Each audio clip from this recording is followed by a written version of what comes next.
बिस्मिल्लाहिर्रहमानिर्रहीम। अस्सलाम वालेकुम डियर स्टूडेंट्स, मैं हूं गुलाम रसूल। हमारी आज की वीडियो है बीएस टूरिज़्म एंड हॉस्पिटैलिटी और इसके साथ बीएस कंप्यूटर साइंस पर। हम आज की वीडियो में डियर स्टूडेंट्स बात करेंगे, अगर आप बीएस टूरिज़्म एंड हॉस्पिटैलिटी की डिग्री हासिल करते हैं तो आपके पास वो कौन कौन सा एरिया आ जाता है जिसमें जॉब्स ऑफ़र होती हैं और किस टाइप की जॉब्स ऑफ़र होती हैं। और अगर आप बीएस कंप्यूटर साइंस की डिग्री हासिल कर लेते हैं तो इसमें कौन कौन सा एम्प्लॉयमेंट एरिया आ जाता है और जॉब टाइप क्या है। तो स्टूडेंट्स, अगर हम बात करें बीएस टूरिज़्म एंड हॉस्पिटैलिटी की, ये 4 साल डिग्री प्रोग्राम है। इसके 8 सेमेस्टर होते हैं। हर सेमेस्टर का दौरानिया जोन सा है वो 6 माह है और आपके इसमें एडमिशन लेने के लिए मिनिमम आपके 50% नंबर होने ज़रूरी हैं और ज़्यादातर प्राइवेट सेक्टर की यूनिवर्सिटीज़ और कॉलेजेस जोन से वो इस डिग्री प्रोग्राम को ऑफ़र कर रहे हैं। और अगर हम इसके एलिजिबिलिटी क्राइटेरिया की बात करें बीएस टूरिज़्म एंड हॉस्पिटैलिटी के, आपका इंटरमीडिएट होना ज़रूरी है, हाँ किसी भी डिसिप्लिन में हो। आपने चाहे एफएससी प्री मेडिकल की है, आपने एफएससी प्री इंजीनियरिंग की है, आपने आईसीएस किया है, आईकॉम है, डीकॉम है, एफए है, एफए आईटी है, ए लेवल है या इसके इक्वल आपकी तालीम है, तो आप बीएस टूरिज़्म एंड हॉस्पिटैलिटी के लिए एलिजिबल हैं। और अगर हम इसके एम्प्लॉयमेंट एरिया की बात करें, वो एरिया जिसमें जॉब्स ऑफ़र होती हैं उसमें रेस्टोरेंट्स आ जाते हैं जिनमें जॉब्स ऑफ़र होती हैं, गेस्ट हाउसेज में जॉब्स ऑफ़र होती हैं, इंटरनेशनल फूड चेन्स में जॉब्स ऑफ़र होती हैं, डिफरेंट हॉस्टल जोन से उनमें जॉब्स ऑफ़र होती हैं, टूर अरेंजिंग एजेंसीज जोन सी हैं वो मतलब कि बीएस टूरिज़्म एंड हॉस्पिटैलिटी के बाद जॉब्स ऑफ़र करती हैं, ट्रैवल एजेंसीज में जॉब्स ऑफ़र होती हैं, उम्रा एंड हज ऑपरेशंस में जॉब्स ऑफ़र होती हैं, एजुकेशनल इंस्टीट्यूट्स आ जाते हैं, स्कूल कॉलेजेस यूनिवर्सिटीज़ जिनमें जॉब्स ऑफ़र होती हैं, 5 स्टार होटल्स में जॉब्स ऑफ़र होती हैं, मैरिज हाउसेज में जॉब्स ऑफ़र होती हैं, event organising companies jobs offer करती हैं, इलेक्ट्रॉनिक्स मीडिया में जॉब्स ऑफ़र होती हैं, प्रिंट मीडिया में जॉब्स ऑफ़र होती हैं, वेबसाइट्स और रिसर्च डिपार्टमेंट्स आ जाते हैं जिनमें बीएस टूरिज़्म एंड हॉस्पिटैलिटी कर लेने के बाद जॉब्स ऑफ़र होती है। ये तो वो एरिया आ जाता है जिसमें जॉब्स ऑफ़र होती हैं। अब हम बात करते हैं किस टाइप की जॉब्स ऑफ़र होती हैं, डेजिग्नेशन क्या होगा। उसमें स्टूडेंट्स आप इवेंट ऑर्गेनाइज़र के तौर पर काम कर सकते हैं, रेस्टोरेंट मैनेजर के तौर पर काम कर सकते हैं, शिफ्ट मैनेजर के तौर पर काम कर सकते हैं, आप हाउसकीपर के तौर पर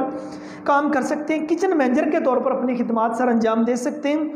परचेजिंग ऑफिसर के तौर पर काम कर सकते हैं, टूर गाइडर के तौर पर, इवेंट प्लानर के तौर पर काम कर सकते हैं और मार्केटिंग मैनेजर के तौर पर आप काम कर सकते हैं, आप रिसर्चर के तौर पर काम कर सकते हैं, आप राइटर के तौर पर काम कर सकते हैं, किसी स्कूल में टीचर के तौर पर, कॉलेज या यूनिवर्सिटी में लेक्चरर के तौर पर काम कर सकते हैं, आप हाउस कीपिंग सुपरवाइज़र के तौर पर अपनी खिदमात सर अंजाम दे सकते हैं। ये एम्प्लॉयमेंट एरिया था, ये जॉब टाइप थी जिस टाइप के आप जॉब्स कर सकते हैं। अब हम बात करते हैं बीएस कंप्यूटर साइंस की। बीएस कंप्यूटर साइंस जिसको शॉर्टकट हम बीएससीएस कहते हैं, ये भी 4 साल डिग्री प्रोग्राम है, 8 सेमेस्टर हैं, हर सेमेस्टर का दौरानिया 6 माह है। मीन्स ये दोनों डिग्रीज 4 साल प्रोग्राम है। इसके बाद आपकी 16 ईयर एजुकेशन कंप्लीट हो जाएगी। इसके एलिजिबिलिटी क्राइटेरिया में देखें, आप एफएससी प्री मेडिकल के बाद भी एडमिशन ले सकते हैं, एफएससी प्री इंजीनियरिंग के बाद भी एडमिशन ले सकते हैं, आईसीएस के बाद आप बीएससीएस कर सकते हैं, या अगर आपने इंटरमीडिएट में 200 नंबर का मैथ का सब्जेक्ट पढ़ा हुआ है आप फिर भी एलिजिबल हैं। याद रहे आईसीएस के डिफरेंट कम्बिनेशन होते हैं, वो कम्बिनेशन जिसमें आपने मैथ का सब्जेक्ट ज़रूर पढ़ा हुआ है उस कम्बिनेशन के बाद आप बीएससीएस के लिए एलिजिबल हैं, या अगर आपने ए लेवल में मैथ के रिलेटेड सब्जेक्ट पढ़े हुए हैं देन भी आप बीएससीएस के लिए एलिजिबल हैं। गवर्नमेंट सेक्टर की यूनिवर्सिटीज़ में इसका मेरिट जो उनसे वो ज़्यादा होता है, 90+ पे रहता है, बाज़ यूनिवर्सिटीज़ का बाज़ के इससे कम भी होता है। और प्राइवेट सेक्टर में एडमिशन लेने के लिए आपके मिनिमम 50% नंबर होने ज़रूरी हैं। बात करते हैं हम एम्प्लॉयमेंट एरिया की, वो कौन कौन सा एरिया आ जाता है जिसमें जॉब्स ऑफर होती हैं। बीएस कंप्यूटर साइंस के बाद सॉफ्टवेयर हाउसेज जोन से वो जॉब्स ऑफर करते हैं। आप मीन्स बीएस कंप्यूटर साइंस कर लेने के बाद सॉफ्टवेयर हाउसेज में काम कर सकते हैं।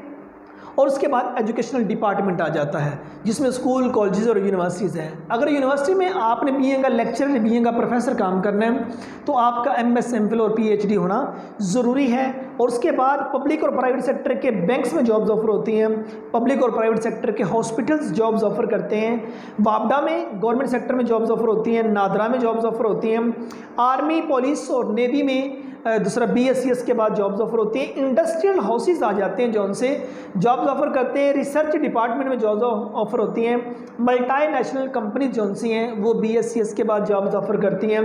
Import and export companies jobs offer करती हैं, फिल्म एंड ड्रामा इंडस्ट्रीज में जॉब्स ऑफर होती हैं, प्रिंट मीडिया जिसमें अखबारात, रसाइल और मैगजीन आ जाते हैं उनमें जॉब्स ऑफर होती हैं, electronic media like TV channels वगैरह इनमें जॉब्स ऑफर होती हैं, एडवर्टाइजिंग एजेंसी जो सी हैं वो BS कंप्यूटर साइंस के बाद जॉब्स ऑफर करती हैं। ये तो वो एम्प्लॉयमेंट एरिया आ जाता है जिसमें जॉब्स ऑफर होती हैं। अब हम बात करते हैं किस टाइप की जॉब्स ऑफर होती हैं, डेजिग्नेशन क्या हो सकता है। आप कंप्यूटर प्रोग्रामर के तौर पर काम कर सकते हैं, नेटवर्क एडमिनिस्ट्रेटर के तौर पर आप अपनी खिदमत सर अंजाम दे सकते हैं, सॉफ्टवेयर प्रोजेक्ट मैनेजर के तौर पर काम कर सकते हैं, आप किसी पब्लिक या प्राइवेट सेक्टर के स्कूल में कंप्यूटर टीचर के तौर पर अपनी खिदमत सर अंजाम दे सकते हैं, आप किसी पब्लिक या प्राइवेट सेक्टर के कॉलेज में लेक्चरर के तौर पर काम कर सकते हैं, आप सोशल मीडिया मैनेजर के तौर पर अपनी खिदमत सर अंजाम दे सकते हैं, आप साइबर सिक्योरिटी एनालिस्ट के तौर पर काम कर सकते हैं, मोबाइल एप्लीकेशन डेवलपर के तौर पर काम कर सकते हैं, आप सॉफ्टवेयर इंजीनियर के तौर पर अपनी खिदमत सर अंजाम दे सकते हैं, आप नेटवर्क इंजीनियर के तौर पर काम कर सकते हैं, आप डेटाबेस एडमिनिस्ट्रेटर के तौर पर काम कर सकते हैं और उसके बाद आप नेटवर्क सिक्योरिटी एक्सपर्ट के तौर पर काम कर सकते हैं, वेबसाइट डेवलपर के तौर पर काम कर सकते हैं, ग्राफिक डिज़ाइनर के तौर पर काम कर सकते हैं और आप कंप्यूटर लैब मैनेजर के तौर पर अपनी खिदमत सर अंजाम दे सकते हैं। याद रहे, अगर कंप्यूटर के फील्ड को आप चूज़ करना चाहते हैं सबसे पहले प्रोग्रामिंग में आपका शौक होना ज़रूरी है, मैथ का सब्जेक्ट आपका अच्छा होना ज़रूरी है, फिज़िक्स और स्टैट का सब्जेक्ट अच्छा होना ज़रूरी है और उसके बाद अगर आप में इतनी कैपेसिटी है आप कोई 5-6 घंटे मुसलसल किसी लैपटॉप की स्क्रीन पर या कंप्यूटर की स्क्रीन पर नज़रें जमाए प्रोग्रामिंग कर सकते हैं, इतने का आबादी हो सकते हैं,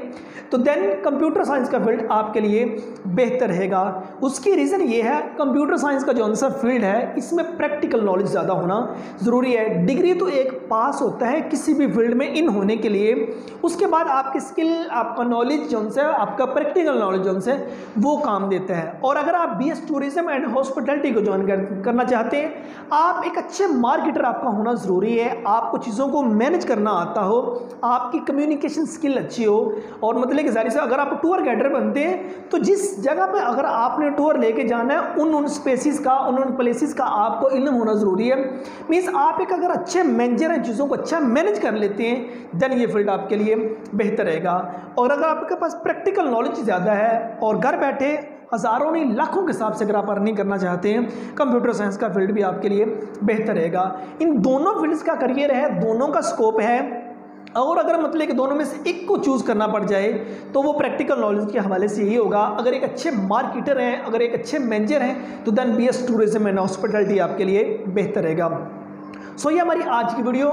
BS टूरिज्म एंड हॉस्पिटैलिटी और BS कंप्यूटर साइंस पर थी।